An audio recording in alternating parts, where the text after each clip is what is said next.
কৃষক কৃষি তার উন্নয়ন সব নিয়ে আমাদের এই আয়োজন।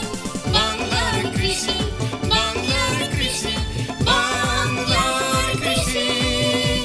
ফলবে ফসল ভরবে গোলা আরো বেশি বেশি।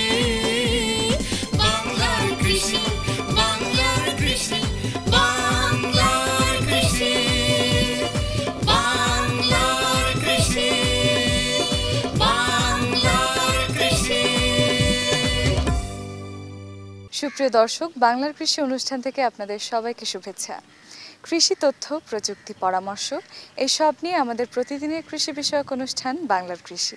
কৃষক ভাইরা আমাদের আজকের বাংলার কৃষি অনুষ্ঠানে দেখবেন এই সময় আপনার মাঠ ফসলের করণীয় সম্পর্কে একটি মাঠ প্রতিবেদন, সেই সঙ্গে কৃষি বিষয়ক কিছু গুরুত্বপূর্ণ তথ্য এবং পরামর্শ, এবং শেষাংশে থাকছে মৎস্য বিষয়ক প্রতিবেদন।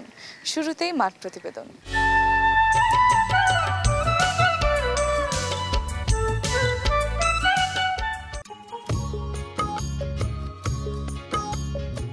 মালটা একটি সাইট্রাস বা লেবু জাতীয় ফল।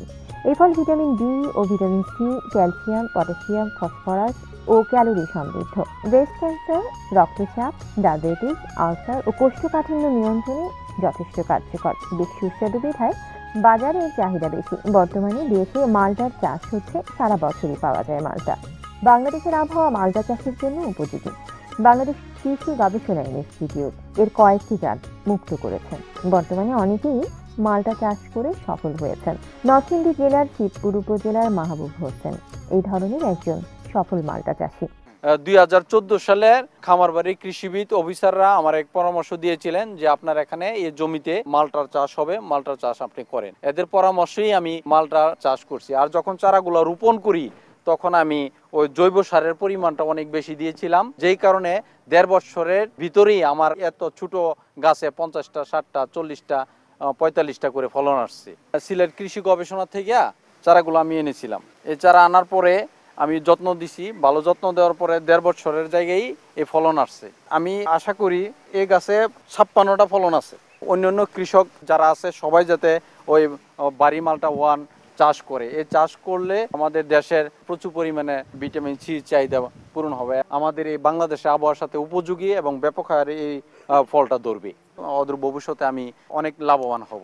এই উদ্দেশ্য নিয়ে আমি সঠিকভাবে পরিচর্যা করে আসছি।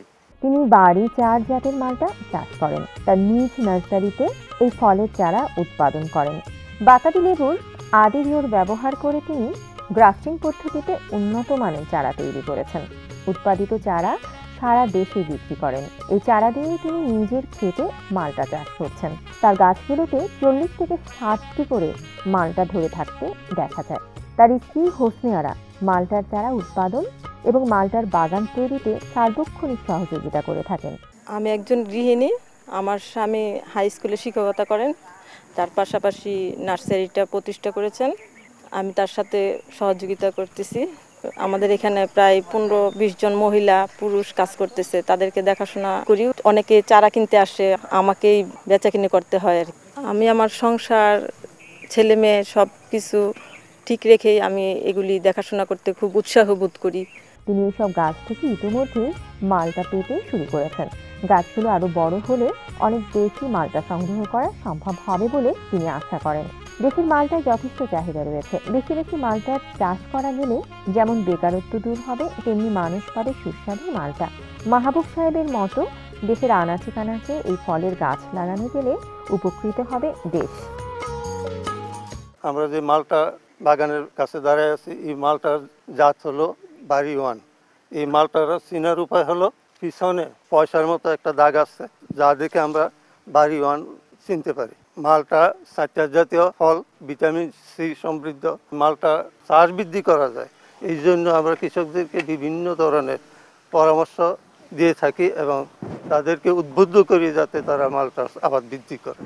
মালটার আবাদ বৃদ্ধি করলে আমরা ভিটামিন সি এর ঘাটতি পূরণ করতে পারবো, যাতে ভবিষ্যতে অন্যান্য উঁচু এলাকা যেখানে আছে ওনারাও যাতে মালটার আবাদ করে এবং মালটার চাষ দ্রুত বৃদ্ধি করে। এই ব্যাপারে আমরা সবার কাছে আহ্বান রাখছি।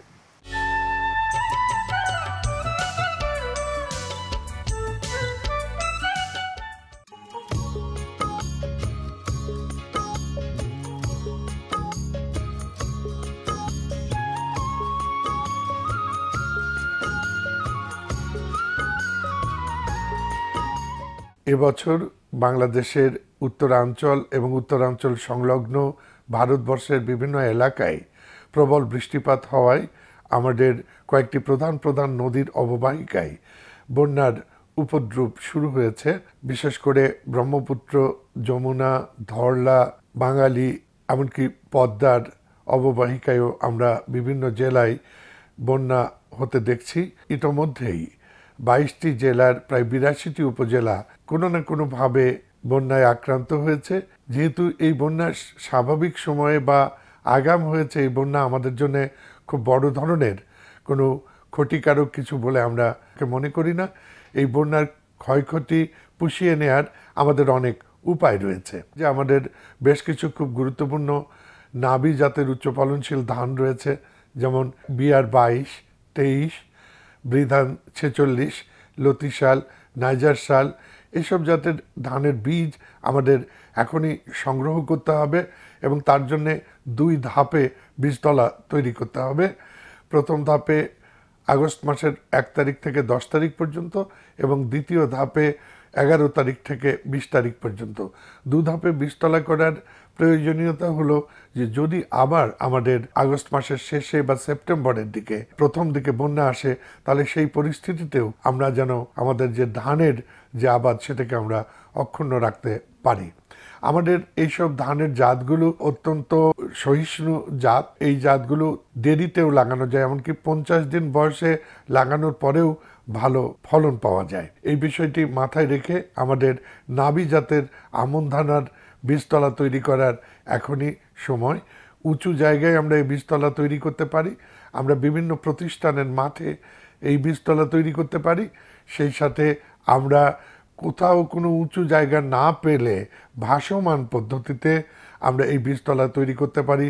কলার ভেলা তৈরি করে, এমনকি আমাদের যে জলজ যেসব উদ্ভিদ আছে কচুরিপানা সহ, সেগুলো জড়ো করে সেগুলো লেবেল করে তার উপরেও কিন্তু আমরা বীজতলা তৈরি করতে পারি। এইসব বীজতলা থেকে আমরা 25 থেকে 50 দিন বয়সের পর্যন্ত চারা সংগ্রহ করে সময় মতো আমরা লাগাতে পারবো। সেই সাথে আমাদের এখনই যেটা করণীয় তা হলো এই সময়ে যেসব জমি আমাদের কম আক্রান্ত হয়েছিল সেখানে দেখা যাবে যে ধানের পাতাগুলো কাদা পানি মিশে আছে, পরিষ্কার পানি দিয়ে সেই কাদাগুলো ধুয়ে দেয়া এবং সেখানে সার উপরি প্রয়োগ করলে ইউরিয়া সার, তাহলে ভালো ফল পাওয়া যাবে।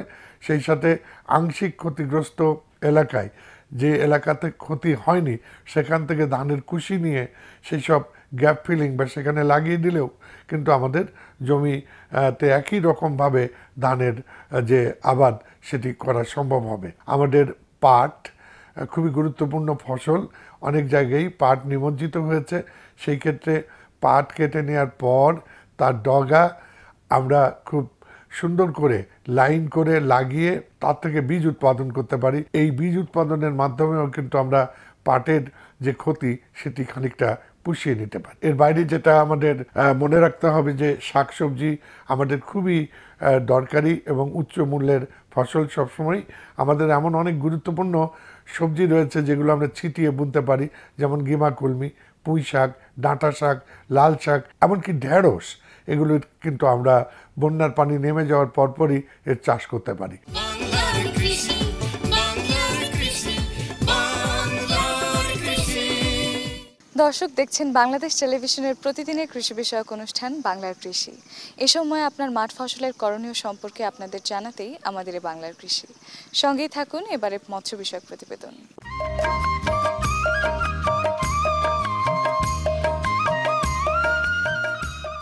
আমাদের দেশের নদী, নালা, খাল, বিল, হাওর, বাওড় একসময় দেশীয় মাছে পরিপূর্ণ ছিল। প্রাকৃতিক ও মানব সৃষ্ট নানাবিধ কারণে এসব দেশীয় মাছ আজ আর চাহিদা অনুযায়ী পাওয়া যাচ্ছে না। এ অবস্থা থেকে পরিত্রাণ পেতে এবং দেশের প্রাকৃতিক জলাশয়গুলোতে মাছের উৎপাদন বৃদ্ধিকল্পে দরকার সমন্বিত প্রয়াস।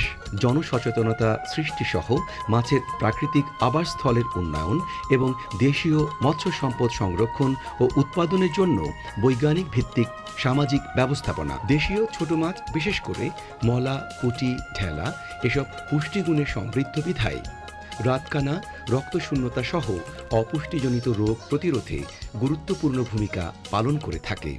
ছোট মাছের কাঁটা ও মাথার অংশে এবং মাংসপেশিতে প্রয়োজনীয় ক্যালসিয়াম, ফসফরাস ও জিঙ্ক থাকে, যা শিশুদের হাড় গঠনে খুবই প্রয়োজনীয়। বিশেষ করে মলা মাছের ক্যালসিয়াম দুধের সাথে তুলনীয়। গ্রামের মানুষ সহজে শাকসবজির সাথে ছোট মাছ রান্না করে পরিবারের সকলে মিলে খেয়ে পুষ্টির চাহিদা মেটাতে পারে। বাংলার কৃষি, বাংলার কৃষি, বাংলার কৃষি। কৃষক ভাইরা দেখছিলেন মৎস্য বিষয়ক প্রতিবেদন। এরই সঙ্গে শেষ করছি আমাদের আজকের বাংলার কৃষি। বাংলার কৃষি আগামীকাল একই সময় প্রচারিত হবে। আমাদের অনুষ্ঠান সম্পর্কে আপনাদের যে কোনো মতামত আমাদের লিখে পাঠাতে পারেন। আমাদের লিখবার ঠিকানা প্রযোজক বাংলার কৃষি, কক্ষ নং 222, বাংলাদেশ টেলিভিশন ভবন, রামপুরা, ঢাকা। আমাদের ইমেইল নাম্বার banglarkrishi@ais.gov.bt। আমাদের ফেসবুক আইডি বাংলার কৃষি। আপনারা ইচ্ছা করলে আমাদের অনুষ্ঠানটি ইউটিউবেও দেখতে পারেন। আপনারা ভালো থাকবেন, সুস্থ থাকবেন, এই কামনায় শেষ করছি আমাদের আজকের আয়োজন। আল্লাহ হাফেজ। কৃষক, কৃষি তার উন্নয়ন, স্বপ্ন